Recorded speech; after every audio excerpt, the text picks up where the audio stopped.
A'udzubillahiminasyaitonirrajim. Bismillahirrahmanirrahim. Assalamualaikum warahmatullahi wabarakatuh. Segala puji milik Allah, Tuhan semesta alam yang maha kasih dan maha sayang, yang keberadaannya meliputi semua yang ada, yang cahaya ilmunya menuntun kita untuk selalu berada di dekatnya, menyadari rahmat dan kehadirannya. Salawat serta salam kita sanjungkan kepada Nabi besar Muhammad SAW, juga kepada guru-guru yang dihadirkan kepada kita dalam kehidupan, kepada keluarganya, juga kepada semua yang mencintainya. Sebelum kita mulai, kita akan hening, juga dilanjutkan dengan Al-Fatihah. Kita akan menyatukan hati dan pikiran kita untuk mendengarkan makna-makna terdalam dari surat Yasin hari ini. Semoga acara kita hari ini diberikan kemudahan pemahaman, kelancaran. Hening, kita mulai ya.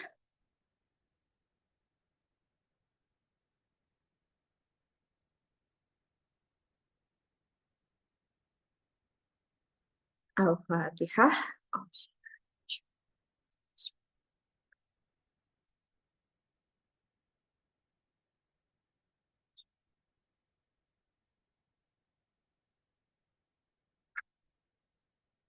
Amin, amin ya Allah, ya Rabbal Alamin. Alhamdulillah, teman-teman, terima kasih sudah hadir pagi ini. Ini hari ketiga, kita sudah belajar surat Yasin. Hari kemarin kita membahas ayat kedua, yaitu Wal Qur'anil Hakim. Wal Qur'anil Hakim ini adalah demi Al-Quran yang penuh hikmah, yaitu ketika kita ingin melaksanakan atau menjadikan tindakan kita berdasarkan pada kebijaksanaan, maka kita harus berdasarkan penglihatan Al-Quran. Penglihatan Al-Quran ini adalah penglihatan yang apa adanya, clear seeing, di mana kalamullah atau speech of God hadir dalam keheningan, sehingga apa yang keluar adalah sesuatu yang sudah sesuai dengan hati. Kalau misalnya kita menggunakan panca indera, itu akan sangat bisa terkelirukan karena sesuatu yang hanya bisa dilihat, didengar, potensi salahnya juga besar. Lalu juga untuk kita menggunakan nafsu, itu juga potensi salahnya besar karena akan selalu dipengaruhi oleh perasaan suka ataupun tidak suka. Lalu kalau misalnya kita menggunakan akal, akal juga potensi salahnya besar karena akal ini berdasarkan pemikiran atau konsep pemikiran yang begitu banyak juga bisa disesatkan dengan si akal ini, akan tetapi berbeda dengan akal yang salim, aklus salim, akal yang sudah dikendalikan atau disetir oleh hati, itu berbeda. Nah, bagaimana kita bisa melakukan kebijaksanaan, yaitu dengan menggunakan hati. Hati itu adalah kesadaran Al-Quran ini, penglihatan Al-Quran ini. Hanya melalui pandangan hatilah kita bisa melakukan sesuatu dengan bijaksana. Untuk itu nanti Ustadz Hasan akan ulas juga mungkin lebih dalam bagaimana tentang kelas kita yang kemarin. Untuk hari ini kita akan membahas ayat ketiga. Wal Qur'anil Hakim sudah kemarin.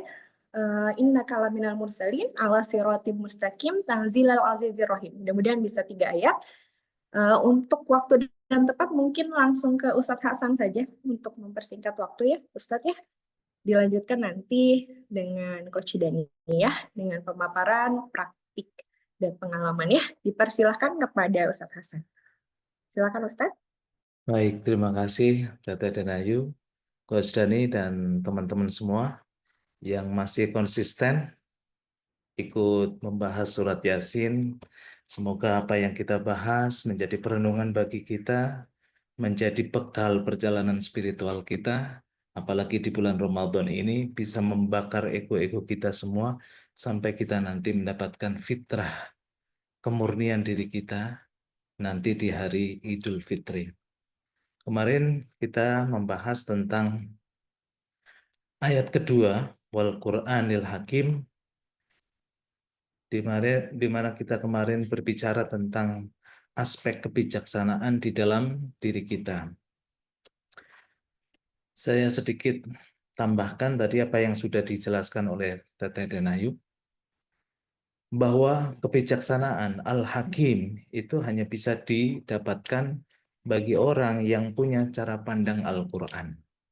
Kemarin juga sudah saya jelaskan apa sih Al-Quran. Al-Quran itu kalamullah, pembicaraan Tuhan. Nah, pembicaraan Tuhan itu hanya kita dapati ketika semua diri kita itu hening dan menyisakan ruang bagi Tuhan, yaitu disebut kolbu. Saat kita mendengar suara Tuhan di kolbu kita, maka kita pasti atau niscaya menjadi orang yang bijaksana. Karena kebijaksanaan itu tidak mungkin hanya kita dapatkan dari penglihatan yang sifatnya indrawi semata. Kebijaksanaan juga tidak bisa kita dapatkan ketika kita melihat segala sesuatu dari motif-motif ego kita.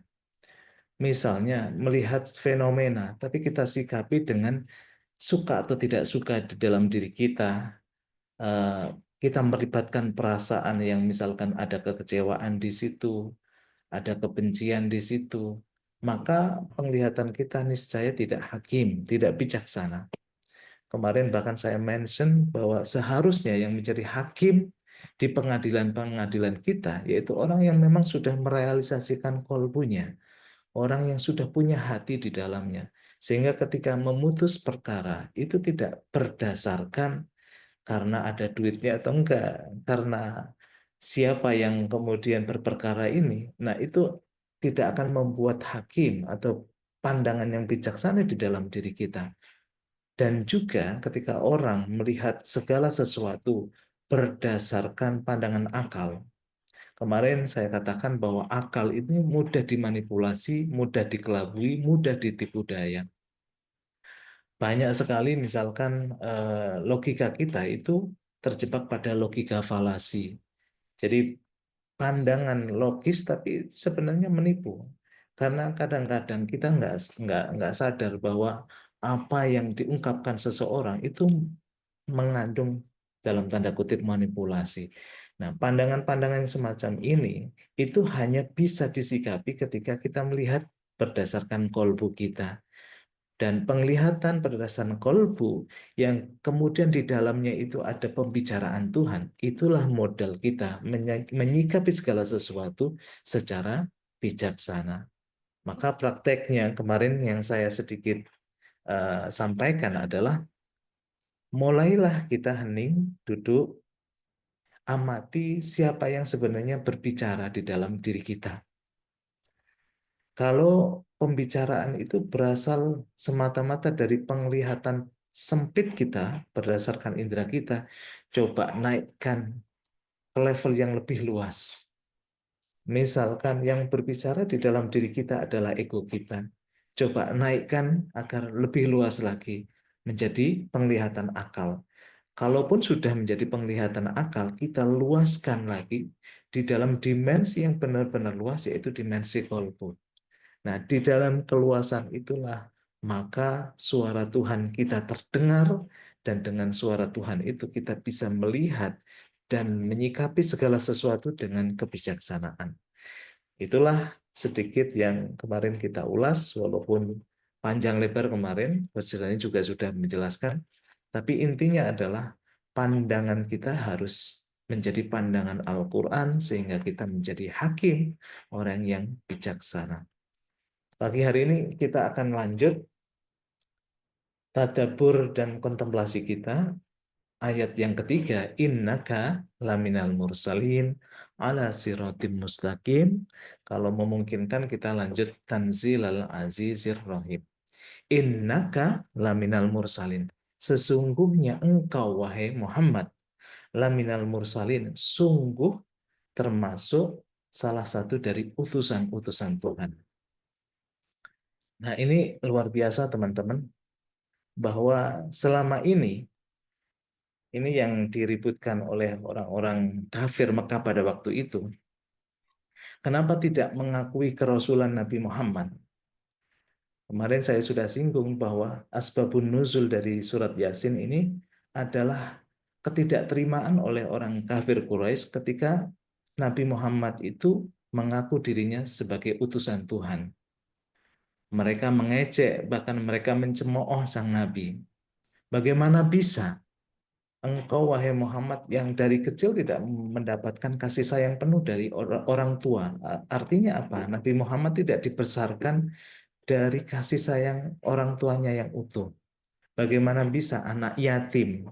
Bagaimana bisa orang yang ummi, orang yang tidak bisa baca tulis, pendidikannya juga tidak mumpuni, kok bisa mengaku sebagai Rasulullah, sebagai utusan Tuhan? Bagi orang-orang kafir Mekah pada waktu itu mustahil. Kamu halu kali Muhammad kan gitu, orang-orang kafir itu.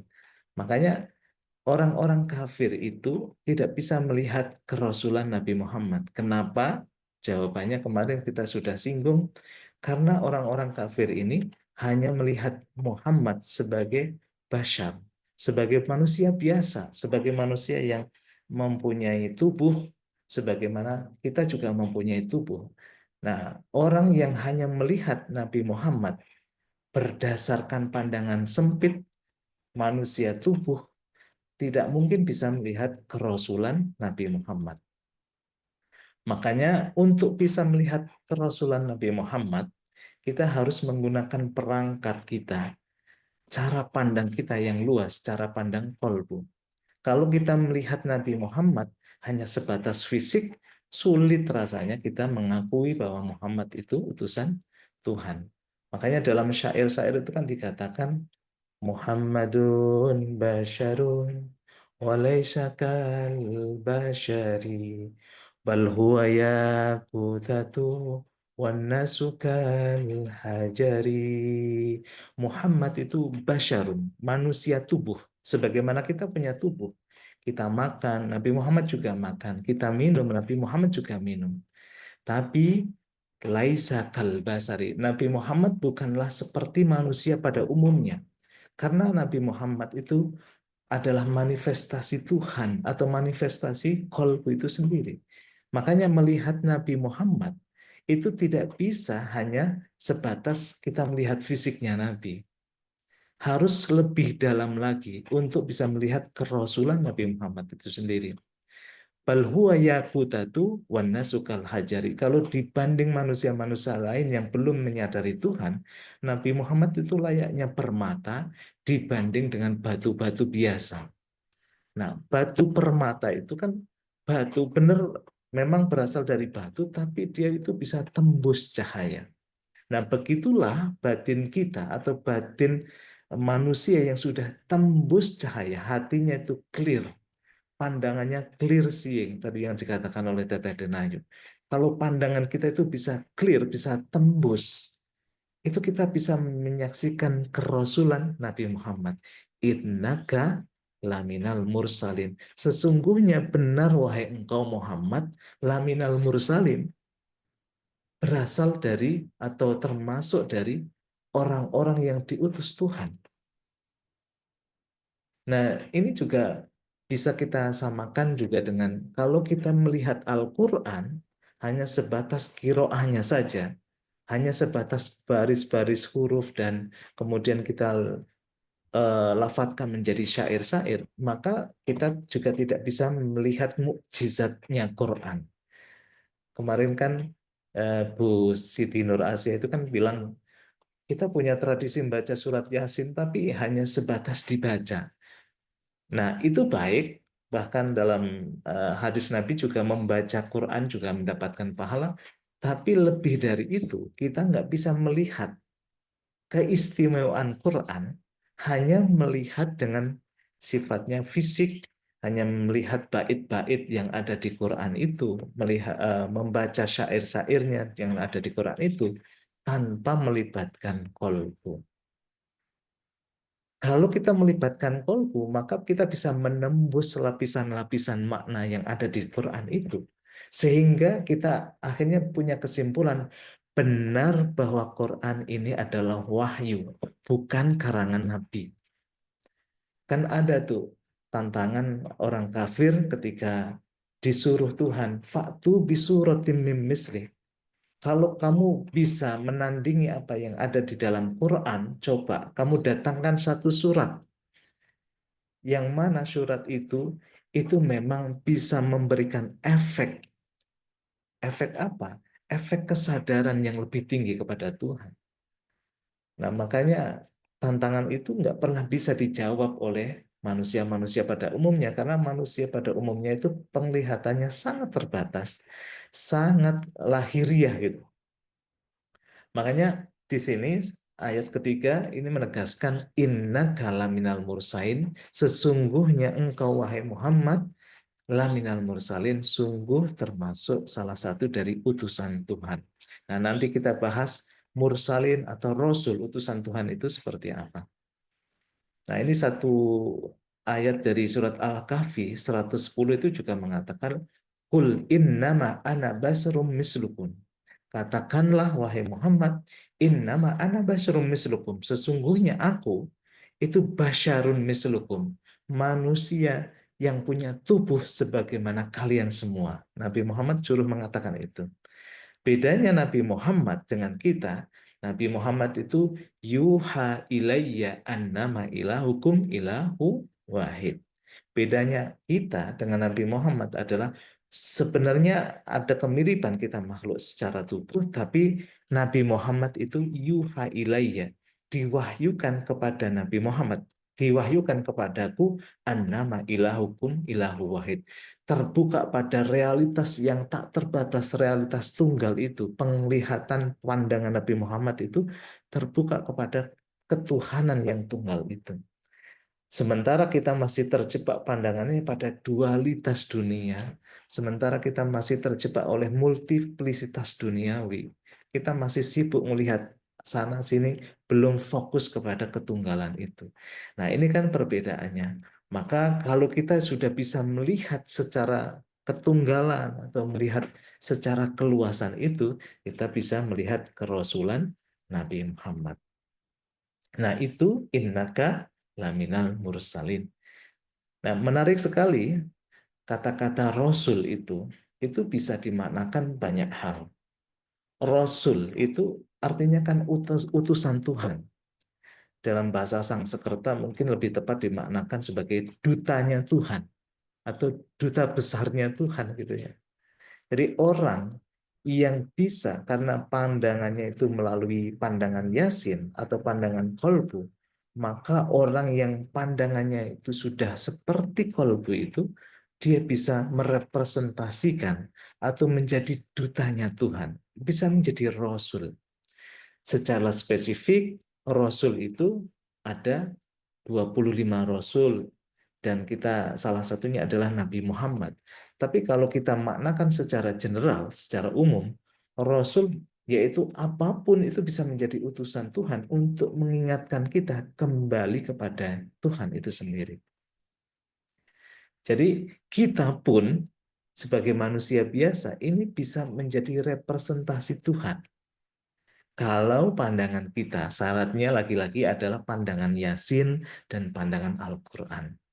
Kalau pandangan kita adalah pandangan yang terbuka kepada hakikat yang maha luas melalui kolbu kita, kita juga bisa menjadi rasul.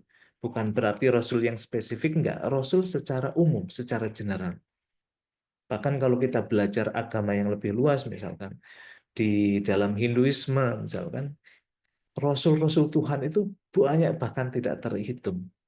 Secara general misalkan kita bisa melihat misalkan angin ini adalah Rasulullah, utusan Tuhan untuk menyapa kita. Kelembutannya itu menyapa kita, merangkul kita. Itu kan bisa menjadi Rasul. Dengan menyadari hadirnya angin ini, saya menjadi sadar kepada Tuhan. Tsunami misalkan, atau banjir yang sedang terjadi sekarang ini, bisa menjadi Rasul. Ini utusan Tuhan untuk mengingatkan manusia keteledoran manusia, misalkan itu.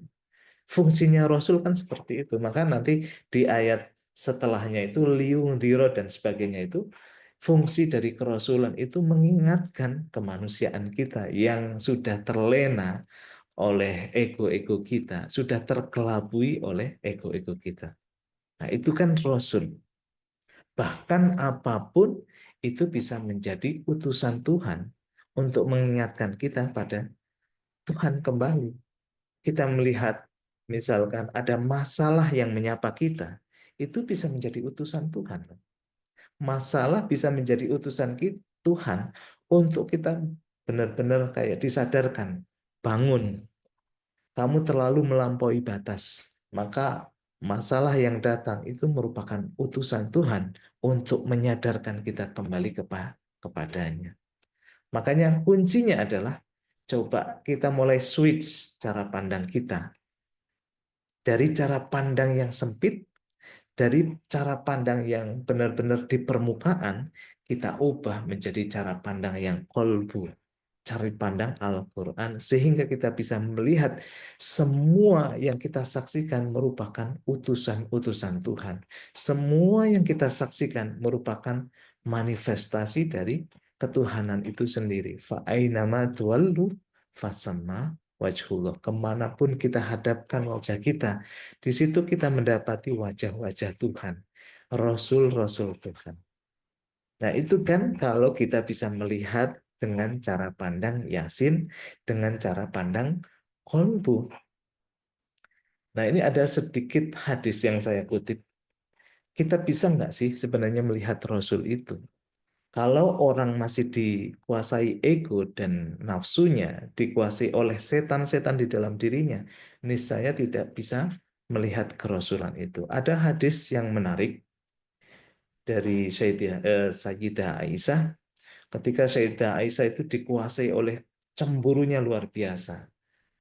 Jadi satu saat Nabi itu melihat Sayyidah Aisyah itu murung, murung dan mukanya itu agak merah gitu. Nabi tahu bahwa dia itu lagi dikuasai oleh cemburunya. Terus kemudian Nabi mengatakan, wahai Aisyah, kenapa setan sedang menguasaimu? Terus dengan tersipu malu, si Sayyidah Aisyah kemudian bilang, apakah semua orang juga bisa dikuasai setan seperti diriku yang lagi cemburu ini, wahai Nabi? Nabi kemudian mengatakan, iya, semua orang bisa dikuasai setan, bahkan semua orang itu punya setan di dalam dirinya. Terus kemudian Sayyidah Aisyah tanya kepada Nabi, apakah termasuk engkau, wahai Nabi? Engkau apakah juga punya setan di dalam dirimu? Nabi kemudian mengatakan, iya, termasuk aku juga punya setan di dalam diriku. Bedanya, setan yang ada di dalam diriku itu sudah saya kendalikan dan sudah dikendalikan oleh Tuhan melalui qalbuku. Sementara orang-orang yang belum bisa menguasai setan di dalam dirinya, dia akan dikuasai setan, bahkan diarahkan hidup dengan cara pandang setan itu. Nah, ini kan luar biasa ya, teman-teman. Kalau kita masih dikuasai setan di dalam diri kita, maka kita tidak bisa melihat keagungan dari Sang Nabi, kita tidak akan bisa melihat keagungan Tuhan bahkan di dalam segala sesuatu, di dalam kehidupan kita. Maka orang-orang yang seperti itu tidak bisa melihat innaka laminal mursalin. Maka rumus dari innaka laminal mursalin yaitu manusia yang sudah bijaksana, manusia yang sudah bisa melihat segala sesuatu melalui kolbunya, maka dia itu menjadi rasul, menjadi representasi Tuhan. Nah, bagaimana kita itu bisa menjadi duta atau representasi Tuhan? Prakteknya gimana? Prakteknya adalah sadari dan refleksikan di dalam diri. Aku itu merepresentasikan siapa sih? Aku itu selama ini menjadi representasi dari egoku, setanku, atau aku menjadi representasi Tuhan. Nah, ini kan sudah mulai bisa kita kontemplasikan ya teman-teman. Selama ini aku hidup itu 60 tahun yang aku jalani itu representasi siapa ya? Aku representasi setan di dalam diriku, representasi dari syahwat, karena aku mengejar keinginan-keinginan yang gak ada selesainya itu. atau sebenarnya aku sudah mulai ada setitik cahaya, secercah cahaya yang hadir, dan cahaya itu saya refleksikan di dalam kehidupanku. Nah, kalau orang sudah bisa merefleksikan itu, maka kita lambat laun menjadi representasi Tuhan. Kita menjadi rasul-rasul itu. Rasul dalam arti umum ya, bukan rasul dalam arti khusus itu. Nah, kalau kita sudah bisa seperti itu, hidup kita itu luar biasa mencerminkan kolbu, kedamaian yang berasal dari sisi ketuhanan itu sendiri. Nah, itulah innaka laminal mursalin. Nah, menariknya teman-teman, kalau kita sudah bisa menggunakan cara pandang kolbu mursalin ini, maka lanjutan ayatnya adalah ya udah otomatis ala sirotim mustaqim. Kita on the right track. Kita berada dalam jalan yang lurus.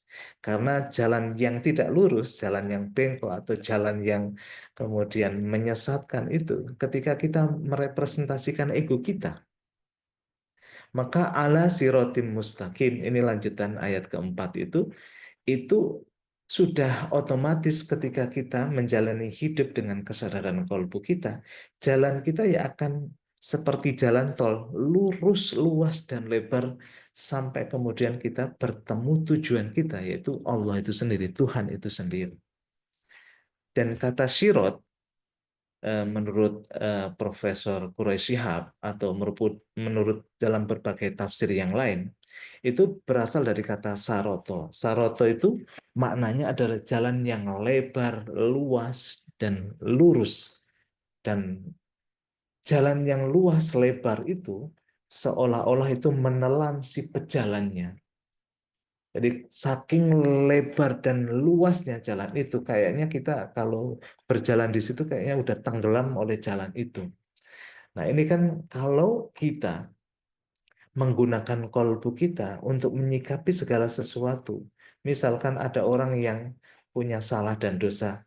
Sebenarnya kalau hati kita itu luas, dosa dan kesalahan orang yang ditimpakan kepada kita nggak ngaruh sebenarnya. Karena kayak keagungan dan kasih sayang Tuhan itu menelan kesalahan-kesalahan apapun gitu. Wasiat rahmati gotobi, kata Tuhan di dalam hadis kutsinya Nabi. Kasih sayangku itu lebih luas kok daripada kemurkaanku. Nah, itu kan jalan.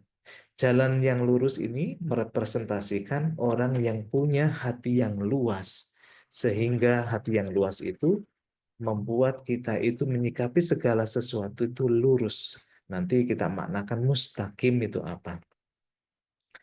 Nah, inilah orang-orang yang punya world view yang luas, world view yang lebar, dan kemudian kita bisa menjadikan manusia itu bijaksana. Nah, sirot yang kemudian saya maknakan sebagai jalan yang luas itu mustaqim. Itu hanya bisa dikorelasikan dengan namanya istiqomah. Mustaqim itu maknanya lurus, mustaqim maknanya istiqomah. Jadi pandangan yang luas dan terbuka itu melalui hasil proses istiqomah. Misalnya ya, ketika orang belum bisa nyetir, belum bisa menguasai kendaraan, harus ada proses istiqomah latihan nyetir, kan gitu. Biar dia tidak nabrak-nabrak dalam proses nyetirnya. Nah, harus ada istiqomah. Istiqomah itu artinya apa? Proses konsisten dan persisten. Nah, itu kan kualitas hati. Orang yang dikuasai oleh nafsunya baru misalkan mengerjakan sesuatu sedikit, sudah gampang tersabotase, gampang teralihkan fokusnya. Tidak mustaqim. Nah, ini ciri-ciri dari kolbu kan mustaqim. Orang selalu ada keistiqomahan. Menjalani segala sesuatu, berlatih konsisten. Dari konsisten itu kemudian membuat kita menjadi skillful, jadi malakah. Jadi dari istiqomah menjadi malakah. Nah, ini cara-cara sebenarnya kolbu itu bekerja. Kalau ego itu kan selalu gagal fokus, fokusnya teralihkan. Tapi kalau hati Cirinya adalah ada mustaqim di dalamnya, istiqomah di dalamnya. Sehingga dari istiqomah itu muncul sesuatu yang kokoh, muncul sesuatu yang acak di dalam diri kita. Bahkan dalam surat Al-Fatihah yang sering kita baca, ihdinas siratal mustaqim, tunjukkanlah kami jalan yang lurus, wahai Tuhan. Nah, kata Allah, apa itu jalan yang lurus? Dikatakan siratal ladzina an'amta alaihim. Orang-orang yang mendapatkan nikmat, jalannya orang-orang yang mendapatkan nikmat. Nah, kita bisa merasakan nikmat apapun karena ada kekokohan di dalam diri kita. Dan ada balance, biasanya begitu. Kalau lagi makan, makan itu bisa menjadi tenaga yang luar biasa, menjadi kekokohan di dalam diri kita. Kalau ada yang namanya istiqomah, istiqomah artinya apa? Balancing. Makan tidak terlalu kenyangan, juga tidak terlalu kekurangan. Itu kan balance. Nah, itu kan hati sebenarnya yang kita dari awal itu sudah bahas. Nah, orang yang sudah bisa balance di dalam dirinya, bisa istiqomah di dalam dirinya, pasti itulah yang disebut sebagai jalan yang lurus. Dan jalan yang lurus tadi, khairil maghdubi, tidak dimurkai, tidak mudah goyah, karena kalau kita goyah, maka kita gampang teralihkan, waladdolim, dan juga tidak tersesat. Gampang tersabotasi oleh kepentingan-kepentingan ego yang sempit. Nah, inilah yang disebut sebagai sirotol mustaqim. Makanya tadi kita hubungkan inna kalaminal mursalin ala sirotim mustaqim. Sehingga rumus dari sirotol mustaqim itu,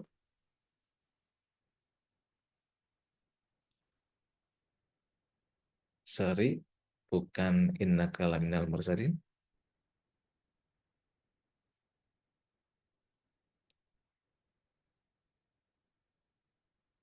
Nah, ala sirotim mustaqim itu rumusnya adalah,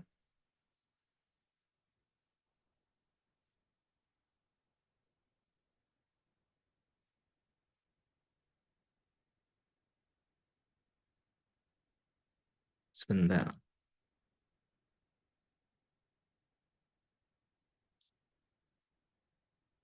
ala sirotim mustaqim.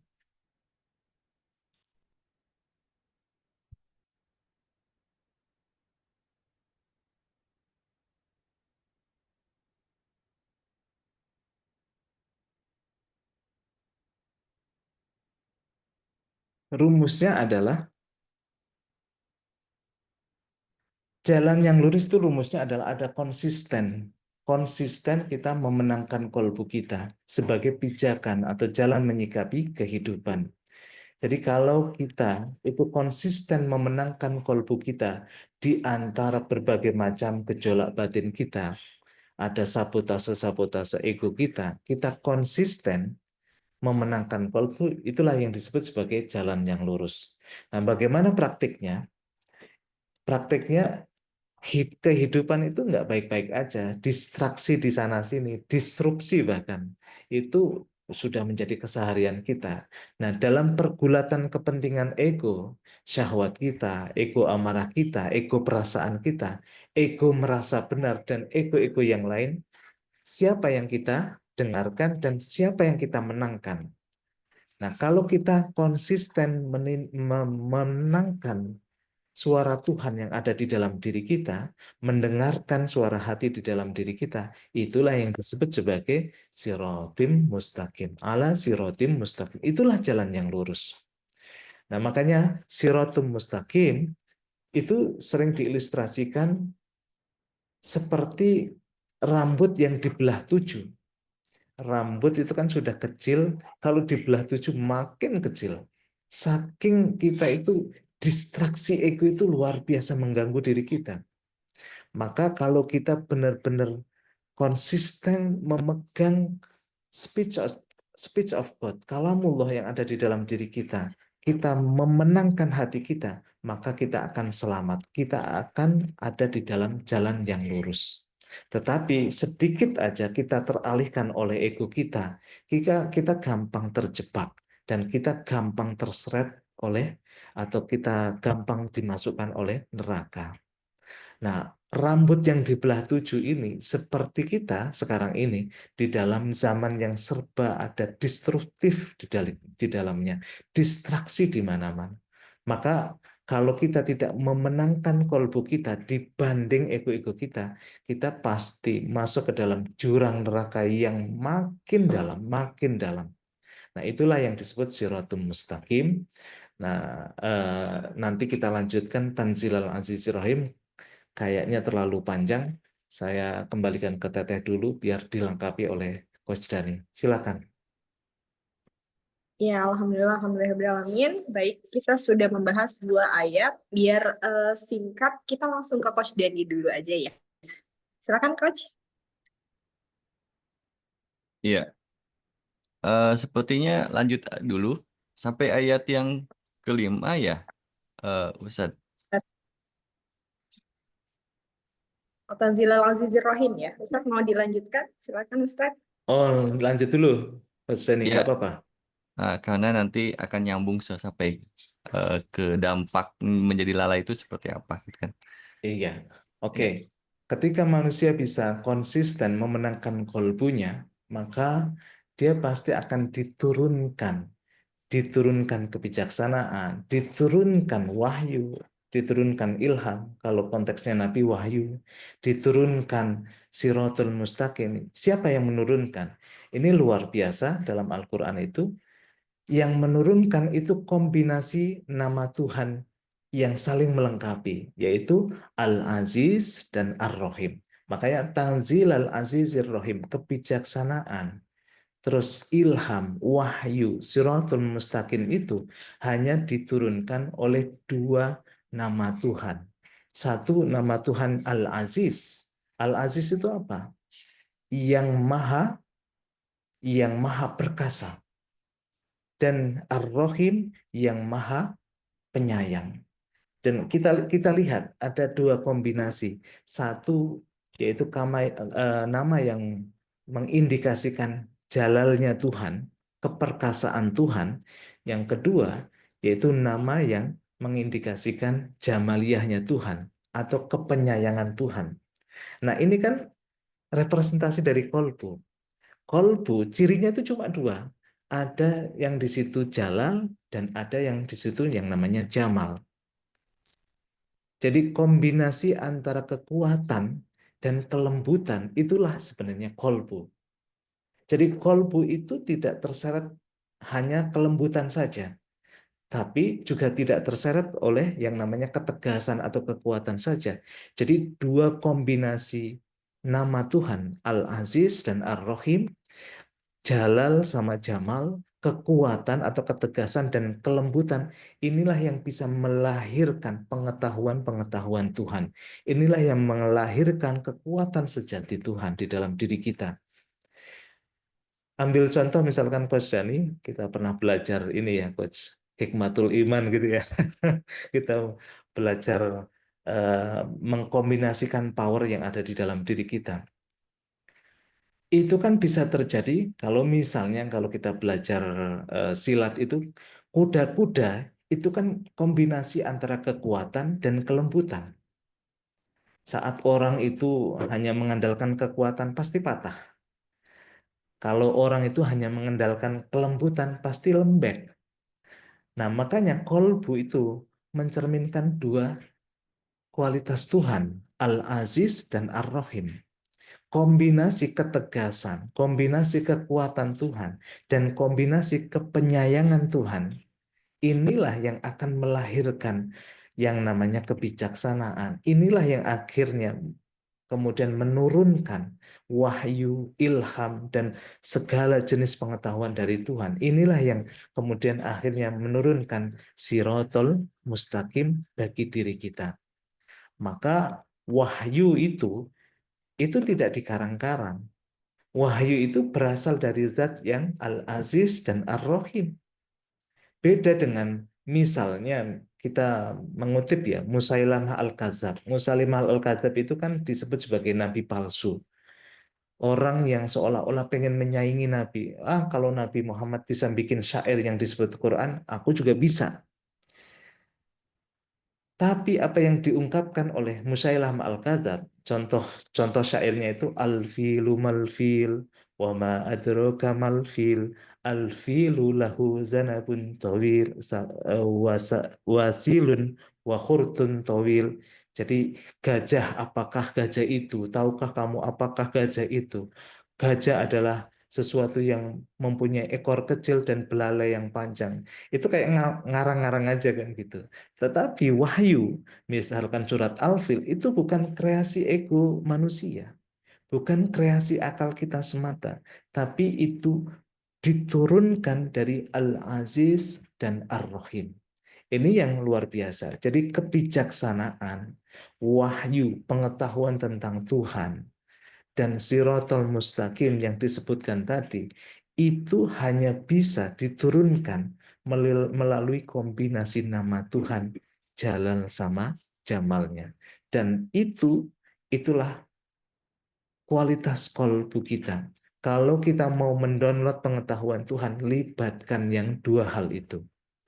Jadi ada kualitas ketegasan maupun kepenyayangan Tuhan.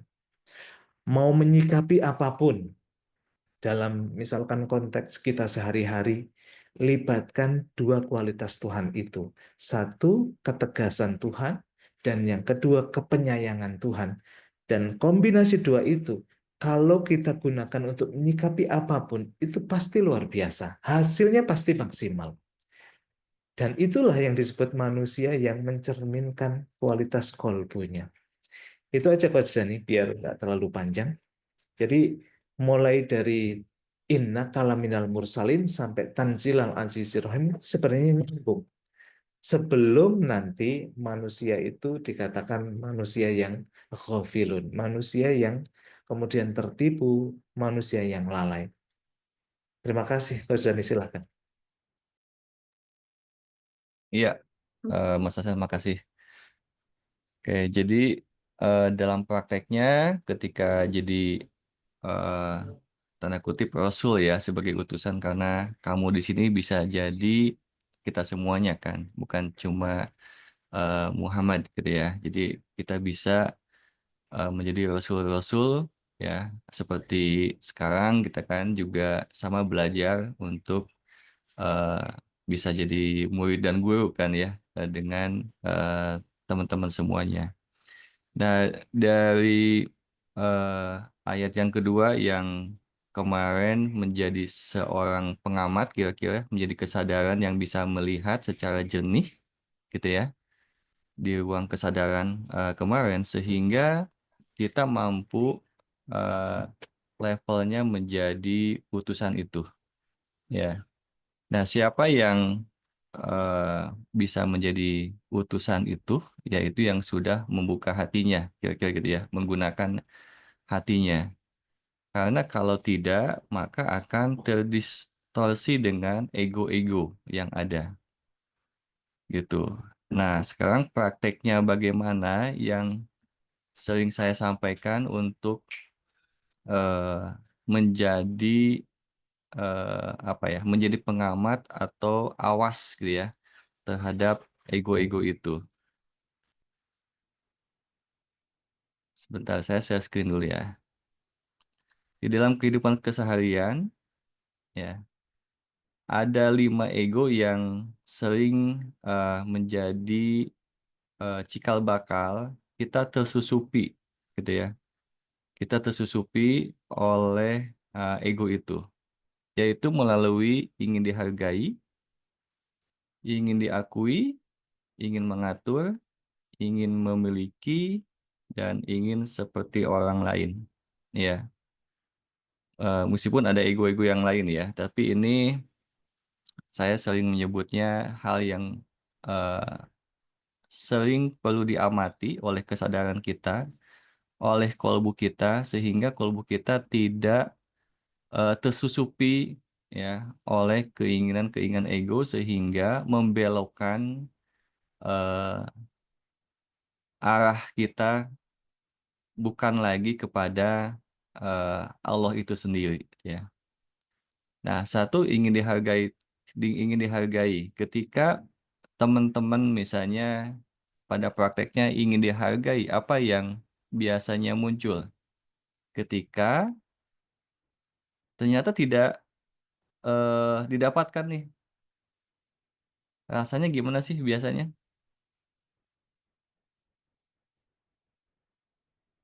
Pernah merasakan ini nggak?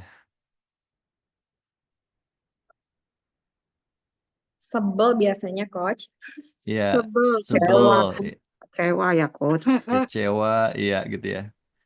Nah, akhirnya kan yang seperti kemarin disampaikan, kita bisa mengamati ternyata rasa kecewa, rasa sebel itu bisa menjadi rasul, bisa menjadi utusan, peringatan kepada kita bahwa hey, kamu itu ada keinginan untuk dihargai loh. Padahal kamu keseharian selalu membaca Alhamdulillahirabbil alamin. Segala puji bagi Allah. Tapi kenapa kamu ingin dihargai juga? Kenapa kamu ingin dipuji juga? Ya. Nah, ketika putusan dalam bentuk sebel gitu ya, Rasul dalam bentuk sebel, kecewa, maka kita akhirnya tersadarkan sehingga keinginan si ego ya, keakuan ingin dihargai, bahkan diakui itu dilepaskan dengan sadar dan dikembalikan kepada pemiliknya bahwa segala puji bagi Allah di sini. Ya, jadi yang merasa aku sebagai orang tua yang sudah begini, sudah begitu, ingin diakui jasanya dan lain sebagainya, minta feedback sama anak misalnya gitu ya, atau sama siapapun, bahwa kita nggak sadar semua kita kalaupun mampu memberikan hal itu, kita sedang dimampukan atas izinnya. Jadi ketika kita memunculkan keakuan kita di sana, merasa aku yang membiayai, aku yang berjasa, aku yang bisa begini, bisa begitu. Nah, itu jadi offset gitu ya, kira-kira teman-teman ya. Jadi goyang tuh, ya. Jadi bergetarlah hatinya di sana eh, karena datangnya utusan, ya, dalam bentuk emosi yang biasa kalau ingin dihargai, diakui itu utusannya adalah sebel, marah, kecewa, misalnya kan itu. Juga ingin mengatur, ya, harus begini, harus begitu, masa sih gitu aja nggak bisa, masa gini aja nggak bisa gitu ya. Itu menurut kita kan, harus begini, harus begitu. Nah, kita ingin mengatur pola pikir orang lain, ya, sikap orang lain, harus begini, harus begitu, bagusnya begini, bagusnya begitu, gitu ya, menurut kita kan. Nah, biasa itu juga terjadi, ingin mengatur ini terjadi kepada anak ya, gitu. Sehingga anak tidak ada kedaulatan di sana, mana menentukan mana yang benar, mana yang salah. Dan dia tidak belajar dari semua perjalanan itu. Karena kontrol kita. Padahal ada Allah yang maha mengatur. Ya, jadi keinginan ingin mengatur ini juga mengambil alih ya kuasanya Allah itu sendiri. Nah, biasanya ketika tidak sesuai dengan harapan kita, kita geregetan juga. Ih, kenapa sih gitu ya? Nggak begini, nggak tambah begitu. Ya, kok begini aja nggak bisa sih gitu kan? Muncul lagi kan rasa-rasa ego yang berupa emosi, bisa kecewa, bisa marah, bisa kesel. Nah, itu juga utusan juga. Ya, jadi terima utusan-utusan ini dengan baik dan kita amati yang dibalik utusan itu apa sih yang dibawa pesannya, ya. Oh, kamu di sini ingin mengatur ini, mengatur itu, mengatur hasil ya biasanya juga ya. Hasilnya harus begini, kalau nggak gimana ya. Seolah-olah kalau hasilnya tidak sesuai dengan yang diharapkan oleh kita, semuanya tidak baik-baik saja. Jadi Tuhannya sudah hasil itu, ya. Nah, padahal Allah bisa memberikan hasil-hasil yang lebih baik ya untuk kita. Ya, kemudian ingin memiliki ya. Jika bayangkan teman-teman, jika satu dunia ini memahami bahwa ap- apa yang saat ini ya tanda kutip dimiliki itu sebenarnya adalah titipan, maka tidak ada yang namanya kehilangan, betul nggak? Jika satu dunia ini paham ya bahwa semuanya adalah titipan, nggak ada yang namanya bahasa kehilangan. Bahasa kehilangan itu seolah-olah kita yang memiliki, ya kemudian hilang dari kita. Ya, padahal memang semuanya adalah titipan, nggak ada yang hilang, ya. Cuma sedang berpindah saja ya, dan itu gimana hak prerogatifnya Allah sendiri. Tetapi ketika kita percaya bahwa semuanya itu tidak ada yang hilang, maka apapun juga akan kembali eh, kepada kita jika memang Allah juga menghendakinya lagi, ya. Jadi begitu juga ketika kemelekatan dalam memiliki, ya seperti orang yang dicintai misalnya kan pergi, ya. Ya perginya misalnya kalau anak-anak yang eh, di sini ada senior-senior yang sudah anaknya besar-besar gitu kan, menikah gitu kan, itu juga kan kadang-kadang merasa kayak melekat sama anak juga jadinya merasa sedih misalnya kan gitu. Nah, seperti barusan saya juga mengatakan anak saya ke Kudus, gitu, pergi ke Kudus barusan gitu kan. Nah, saya amati ya perhatian kemelekatan saya gitu ya. Dan ketika saya menyadari bahwa dia juga milik Allah, ya saya lepaskan. Ya, jangan sampai itu melekat ya. Atau keinginan untuk selalu bersama-sama itu yang tidak realistis gitu ya. Nah, begitu juga dengan pasangan yang dicintai dan lain sebagainya, kita perlu sadar bahwa semuanya akan juga berpisah ya, ada kembali kepadanya. Nah, ini biasanya ketika ini muncul, maka utusan yang muncul biasanya rasa sedih. Ya, ketika keinginan memilikinya itu ada dan melekat, ya, ketika ini tidak sesuai ya dengan keinginan memiliki, maka yang muncul biasanya rasa sedih.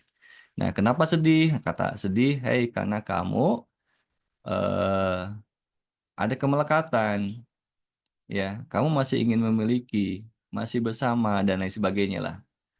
Nah, utusan yang bernama sedih ini yang akhirnya mengabarkan tentang kemelekatan, ya, yang seharusnya kemelekatan ini hanya berlaku kepada Allah itu sendiri, nggak ada yang lain. Ya, jadi boleh melekat, tetapi hanya sama Allah, nggak ada yang lain ya, gitu ya. Kemudian ingin seperti orang lain. Jadi ego kita ketika ingin seperti orang lain, akhirnya cenderunglah kita punya sifat membanding-bandingkan. Ya, si ininya lebih baik, lebih bagus, lebih kaya, lebih sukses dan lain sebagainya. Ya, bisa lebih cantik lah gitu kan, lebih kalau perempuan bisa oh kenapa dia lebih langsing ya, dan lain sebagainya. Nah, akhirnya kita hanya fokus ke luar diri kita. Ya, tidak fokus ke dalam diri kita. Nah, ketika kita fokusnya ke luar diri kita, kita menjadi eh, orang yang akhirnya tidak sadar, ya, tidak bisa menggunakan hatinya, tidak bisa menggunakan kolbunya, tidak menggunakan kesadaran atas dirinya sendiri, gitu. Padahal apapun ya hati ya yang terjadi dalam batin kita yang perlu kita awasi, ya fokusnya ke dalam diri kita. Bagaimana kalau kita lebih banyak fokus kepada orang lain? Maka kita tidak akan menjadi pengawas ya, pengamat atau sadar akan diri kita. Begitu. Kemudian dari mana saja sih pintu masuknya yang perlu kita awasi ya, sehingga kita tetap berpegang pada jalan yang lurus ya. Jalan yang lurus itu bentuknya adalah ketenangan itu sendiri. Ya, jadi ketika tadi goyang itu sedang tidak pada jalan yang lurus. Ya, kayak marah kecewa kan tidak pada jalan yang lurus. Makanya goyang dia. Tapi ketika dia tenang, nah itu sudah pada Shirathul Mustaqim. Ya, dia tenang. Ya. Nah, pintu supaya tidak tersusupi kita perlu mengamati, mengawasi di dalam diri kita itu dimensi niat. Niat kita semuanya tuh harus karena Allah. Ya, karena kalau tidak karena Allah, apapun itu dia akan bergetar, dia akan goyang. Misalnya bekerja karena uang, karena karir, karena ingin dihargai dan lain sebagainya, itu pasti akan goyang. Ya, dan teman-teman bisa merasakan hal itu. Ya, ada getaran-getaran ketidaktenangan di sana.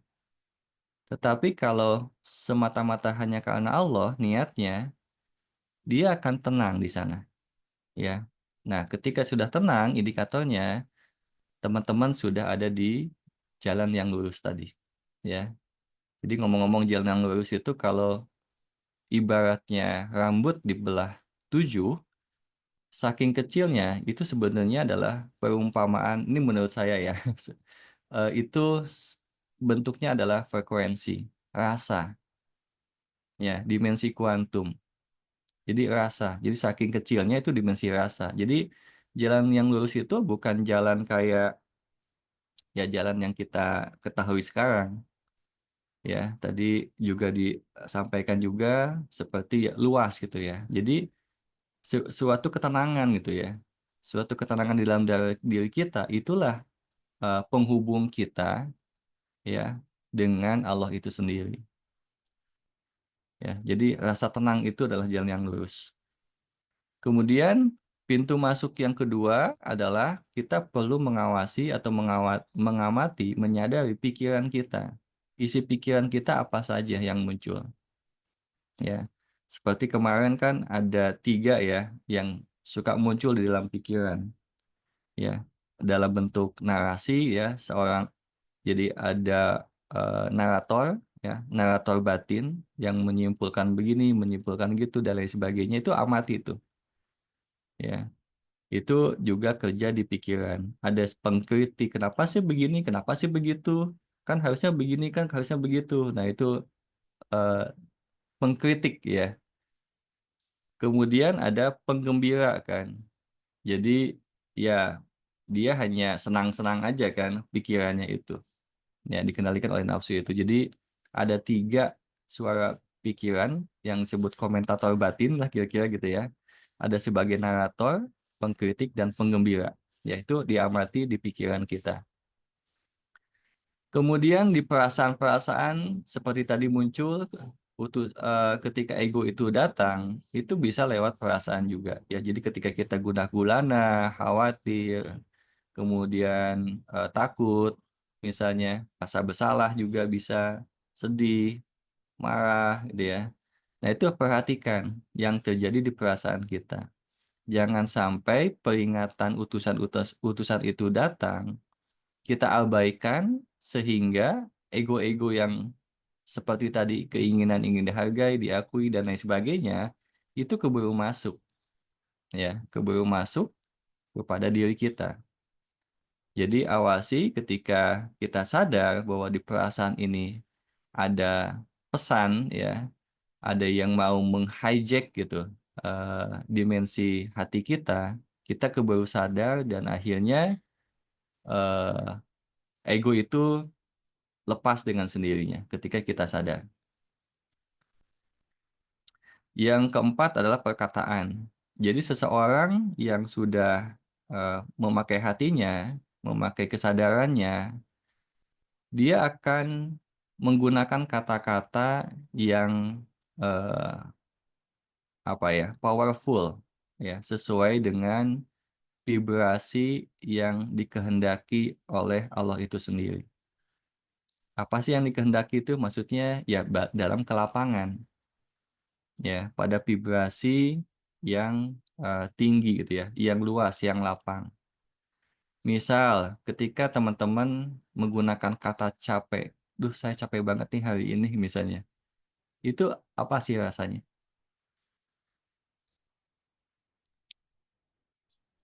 Gak enak, Nggak enak ya? lemas. Iya. Misalnya gitu ya, duh ini jalanan macet banget sih gitu. Macet ya, kata macet, kata capek, kata kurang, ya. dan keluhan-keluhan yang lain, itu orang yang sadar tidak akan menggunakan kata-kata itu, ya, karena tidak sesuai dengan keilahiannya, ya. Jadi ketika misalnya capek, kalau gitu gimana kata gantinya? Ya perlu istirahat aja, ya. Oh iya, saya perlu istirahat. Ya sudah, jangan lebay, jangan drama gitu ya, gitu. Nah, ya udah, mau istirahat istirahat aja, ya. Ketika macet, ya bilang aja penuh, ya. Oh penuh, karena memang penuh dengan rezeki, ya. Banyak orang yang bisa membeli mobil, berarti banyak rezekinya ya di sana kan. Jadi yang dilihat adalah justru kelimpahan rasa syukur yang disadari saat itu, bukan tentang keterbatasan, kesempitan, kurang dan lain sebagainya. Karena itu bukan dimensi keilahian, nggak cocok gitu ya. Nah, ini juga orang yang sadar, yang menggunakan hatinya, dia akan menyadari ya, bentuk-bentuk perkataan yang disampaikan. Yang kelima adalah tindakan, sikap. Jadi tindakan dan sikap ini juga perlu diawasi, baik sikap secara gestur tubuh, ekspresi, gitu ya, itu disadari, gitu ya. Jadi kita juga menyadari reaksi-reaksi di tubuh kita. Jadi dimensi tindakan, sikap, dan tubuh ini kita bisa menyadari bisa menjadi pintu disusupinya ego kita, ya. Jadi kalau teman-teman misalnya ekspresinya sudah mulai bibirnya miring-miring misalnya kan, misalnya kan ketika ngomong orang lain, dia mah begini dan nah miring-miring begini misalnya gitu ya, itu sudah offset tuh, sudah pada bukan jalan yang lurus, ya. Atau matanya misalnya ya sinis ya, dengan bentuk keirian. Nah, kalau orang yang sadar tuh bahwa dirinya sedang iri tuh.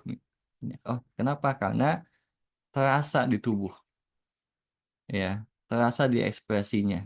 Seolah-olah dia bisa melihat dirinya sendiri. Karena ada sang pengamat terhadap ekspresi diri kita sendiri. Nah, ketika kita sadar bahwa kita sedang ada di luar Shirathul Mustaqim ini, ya kita akhirnya cepat-cepat istighfar, ya, dan kembali lagi kepada kesadaran keilahian atau hati yang sudah dibimbing sama Allah itu sendiri. Begitu. Nah, jalan yang lurus ini memang perlu ada ketegasan, ya, sekaligus kelembutan, ya. Jadi memang ini simbol dari maskulin dan feminim, ya. Jadi maskulin dan feminim ini selalu melahirkan sesuatu. Seperti kita juga terlahirkan dari rasa cinta maskulin dan feminim, begitu.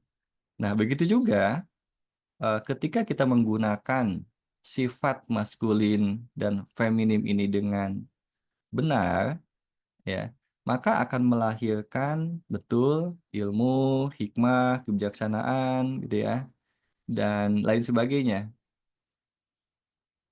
Nah, ini adalah titik tengah yang kebersatuan, penyatuan dari sifat-sifat Tuhan itu sendiri.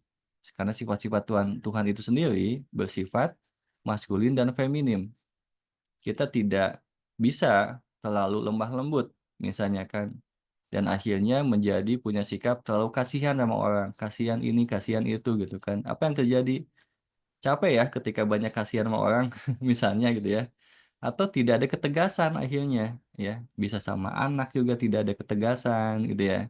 Nah, ini perlu ada diimbangi dengan sisi maskulinnya ini. Nah, di sini akhirnya bisa memunculkan kesadaran dalam praktek-praktek Yasin ini sendiri dalam bentuk jalan yang lurus, ya, tadi, dan bisa menyadari Rasul-Rasul dalam bentuk emosi itu sendiri, gitu ya, yang disusupi oleh ego kita. Itu aja tambahannya. Alhamdulillah. Jadi lengkap ya teman-teman setelah diulas oleh Ustaz Hasan makna dari ketiga ayat ditambah dengan Coach Dani. Kita membahas 3 ayat inna kalaminal mursalin. Sesungguhnya kamu adalah salah satu utusan Tuhan. Ini juga kita diingatkan bahwa sesungguhnya kita juga termasuk utusan Tuhan. Kita itu kan sebenarnya khalifatullah. Akan tetapi gimana caranya kita menjadi khalifatullah? Itu seperti hadis tadi, hadis dari Aisyah atau perkataan Aisyah, percakapan Aisyah dengan Nabi Muhammad, ketika kita sudah bisa menguasai rasa-rasa cemburu atau ego, atau tadi Coach Dani membahas ketika kita sudah tidak ingin dihargai, diakui, nggak ingin mengatur lagi, memilih, atau ingin melakukan sesuatu berdasarkan apa yang orang lain inginkan, atau ingin seperti orang lain, itu kan ketika kita dikuasai ego. Nah, rumusnya ketika kita inna kalaminal mursalin, yaitu kita sudah bisa melakukan sesuatu secara bijaksana. Kita sudah bisa merefleksikan dalam diri kita, merepresentasikan Tuhan, bukan ego lagi. Lalu ayat yang selanjutnya, ala sirati mustaqim, itu adalah ada keistiqomahan. Sudah konsisten kita ada dalam jalan yang lurus. Jalan yang lurus ini kan jalan yang menenteramkan hati. Kalau kata Profesor Quraish Shihab tadi, jalan yang sangat luas sehingga kita pun sudah tertelan sama jalan itu. Itu kan ketika air sudah masuk ke lautan, ya udah nggak ada. Yang ada cuma lautan. Di sini adalah jalan yang dimana ada ketentraman. Ketika kita sudah ada dalam jalan ini, konsisten dalam jalan ini, kita akan bisa terus menjalani dalam ketenangan, dalam kebahagiaan, konsisten menggunakan kolbu dalam setiap menyikapi kehidupan kita. Tadi rumusnya jalan yang lurus, yaitu ketika udah konsisten ya menyikapi kehidupan. Prakteknya, ketika kita sudah tidak menggunakan kepentingan ego lagi, tadi ya, sudah menggunakan kolbu dan sudah menghilangkan semua distraksi. Selanjutnya tadi ada ayat yang selanjutnya, Tanzilul Azizir Rahim. Setelah kita sudah bisa konsisten dalam kesadaran kolbu itu, maka yang lahir dari kita, manifestasinya adalah keseimbangan dari Al-Aziz dan Ar-Rahim. Yang nama Jalal dan nama Jamalnya Tuhan. Kita sudah bisa ada keseimbangan divine feminine dan divine masculine. Coach Dani juga tadi sudah menjelaskan bagaimana ketika kita melakukan parenting, membersamai anak dengan kualitas feminin dan kualitas maskulin yang ada dalam diri kita. Mungkin untuk teman-teman yang mau ada pertanyaan, boleh dipersilahkan. Kalau ada kurang-kurang Ustadz, boleh juga ditambahkan. Silakan. Atau saya mungkin ada keliru menyimpulkan, boleh Ustadz, silakan. Udah cukup, Teteh. Bagus banget. Silakan teman-teman, kalau ada pertanyaan atau mau sharing juga silakan. Ya, sharing juga boleh. Keseringan kalau dalam kehidupan tuh, kita kan sibuk hanya, kalau saya ya, gitu, masih menyeimbangkan antara divine feminine sama divine masculine itu. Jadi saya lumayan feminin, tapi memang dalam kehidupan tuh saya dikasih orang-orang yang maskulin untuk bisa menyeimbangkan kehidupan saya, biar bukan hanya rohimnya saja, tapi juga ada ketegasan di situ. Karena kalau nggak balance tuh memang agak sulit ya dalam hasilnya tuh memang nggak harmoni ya, Ustadz ya. Iya, betul. Ini juga kalau orangnya pendiam gitu, disatuin sama orang yang aktif, itu juga kan termasuk simbol-simbol feminin maskulin juga ya, Ustadz ya. Jadi Iya. ketika keseimbangan di situ, berarti kita sudah menampilkan, merepresentasikan, memanifestasikan kualitas Tuhan, sehingga bisa melahirkan sesuatu karya, anak mungkin yang sudah jadi soleh gitu. Boleh teman-teman silakan. Itu ada pertanyaan dari Budaya, Teteh. Nggak bisa lihat di ini kan saya pakai handphone ya Ustaz. Oh, Dibaca. Budaya langsung aja ini, Budaya. Bisa langsung pakai voice aja.